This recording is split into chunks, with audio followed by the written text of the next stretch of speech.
Hey guys, Dropship Tyler here, and today I am continuing my series on how to start an eBay dropshipping business with a $0 investment.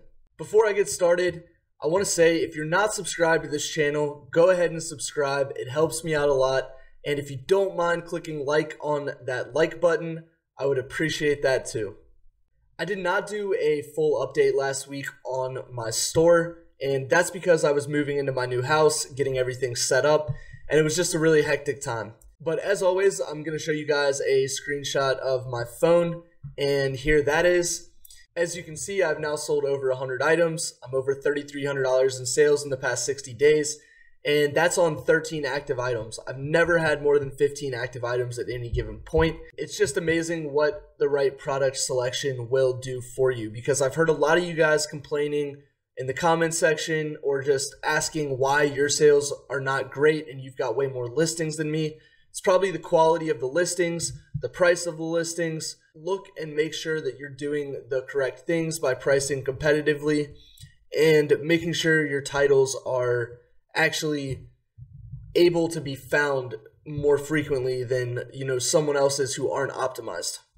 So I want to start with the back end profit, and that is going to be your cashback, your credit card cashback, your Mr. Rebates cashback, Paribus, anything that's like saving you money, that's going to be your back end cashback. So for that so far, I have $63.71.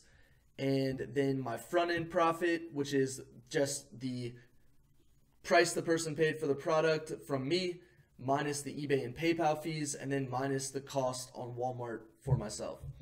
That leads to $152.51. And then I have had $1.20 in cancellations or refunds. I had one person who had to return an item because it was defective, it wasn't working well. And the other three were just cancellations because of out of stocks, or the person wanted to cancel the order before I shipped it. So that leads to a net profit of $215.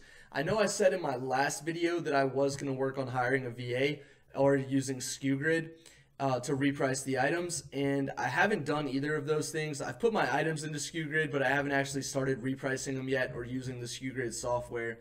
I've just been too busy. I need to set up an Excel sheet that I can download from SKU and easily make the necessary changes I need to, and then upload it into the file exchange. So now I want to talk about any problems I had with the store, whether it was customer service related or returns related, shipping, anything that could have gone wrong. I always tell you guys about. So I want to start with the first one, and that was a buyer that left me negative feedback. And the reason that negative feedback was left was because the item was delivered, and the item said it was delivered on the FedEx website, and the tracking and everything like that on eBay showed it was delivered. But the person was saying that they never received the item. And I messaged them back and I told them, as a seller, I can only do so much. I have to go off of what the courier is telling me, and right now they're saying the item is delivered, so that is what I have to go off of. The person then decided to leave me negative feedback and open up an item not received case. When they left me negative feedback, I didn't panic because, I've had this experience before with buyers who have done this. And the great thing is, as long as the item was delivered in the time frame that your listing said it would be delivered, eBay will remove that feedback from the person who says the item is not delivered if it shows delivered, and like I said, it meets that time frame requirement. So what I did is I immediately called eBay. They closed the case out in my favor, saying yes, they could see the item was delivered.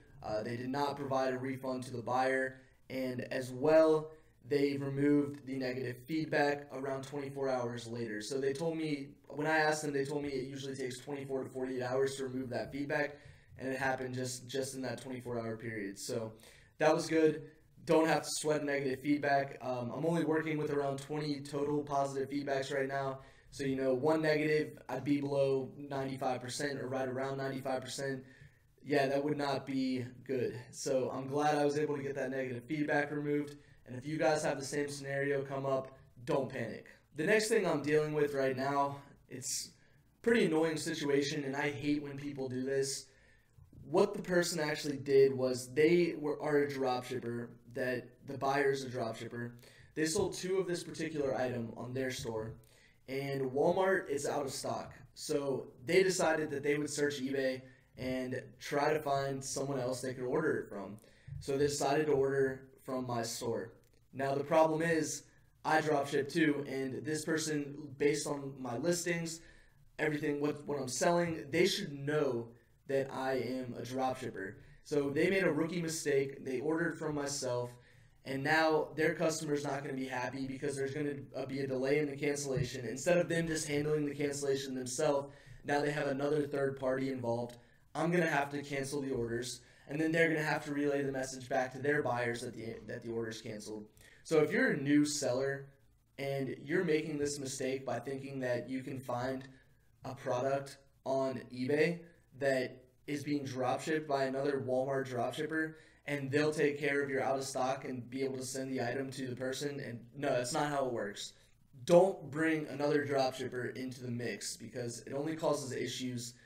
And if you're the type of person that leaves a dropshipper negative feedback if you order from them and they cancel just because your buyer left a negative feedback on your store, that's on you. I mean, you should not be leaving negative feedbacks when you know that that person is dropshipping from the same source as you, especially if it's a Walmart brand product. I mean, do you really think that I'm going to go out to the store and buy the product and ship it out myself? No. So I'm not, if it's not available online, then it's not going to happen for you. I'm sorry. The order has to be canceled. You have to learn how to deal with those things yourself. You can't put it on another dropshipper. So that's something I'm dealing with right now. So yeah, guys, I hope you enjoyed this update.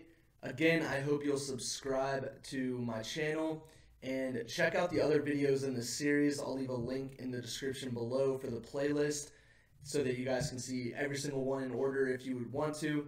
And as always, appreciate you guys watching, and have a great rest of the day.